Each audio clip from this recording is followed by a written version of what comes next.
রাস্তা চাই ভোগান্তি নয়, এমন স্লোগানে গাইবান্ধার এলাকাবাসীর মানববন্ধন। গাইবান্ধার জেলা প্রতিনিধি রোমান আকন্দের পাঠানো তথ্যে থাকছে বিস্তারিত। গেল কয়েক বছরের বেহাল দশা নিয়ে টানা ভোগান্তিতে পড়েছে গাইবান্ধা বাঁধের মাথা মিয়াবাড়ি হয়ে কাউন্সিলের বাজারের মানুষগুলি। বেহাল রাস্তাটি যেন আজ তাদের জন্য নাভিশ্বাস হয়ে উঠেছে।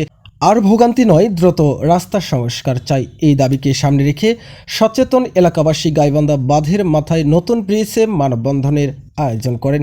উক্ত মানববন্ধনে উপস্থিত ছিলেন গাইবান্ধা জেলা বিএনপির সাধারণ সম্পাদক মাহমুদুর নবী টিটুল, খোলাহাটি ইউনিয়ন পরিষদের চেয়ারম্যান মাসুম হাক্কানি, সাবেক চেয়ারম্যান ও বীর মুক্তিযোদ্ধা শেখ সামাদ আজাদ, গাইবান্ধা জেলা ছাত্র শিবিরের সভাপতি ফেরদৌস সরকার, রোমান সহ নানা শ্রেণী পেশার মানুষ।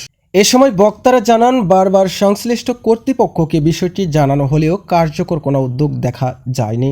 জনগণের প্রাণের দাবি এই গুরুত্বপূর্ণ রাস্তাটির দ্রুত সংস্কার করা।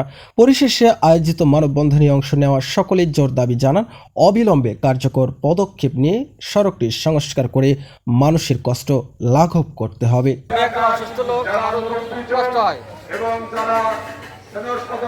আমরা চাই যে রাস্তাটা দ্রুত কাজ হয়। বলবেন হ্যাঁ, বিশেষ করে কাঁকড়া আরো বেশি সমস্যা করেছে। কাঁকড়ার জন্য মনে করেন রাস্তাঘাট থাকে না, নষ্ট হয়ে যায়। তাই আমরা চাচ্ছি যে দ্রুত যেন এটা পদক্ষেপ নেয়।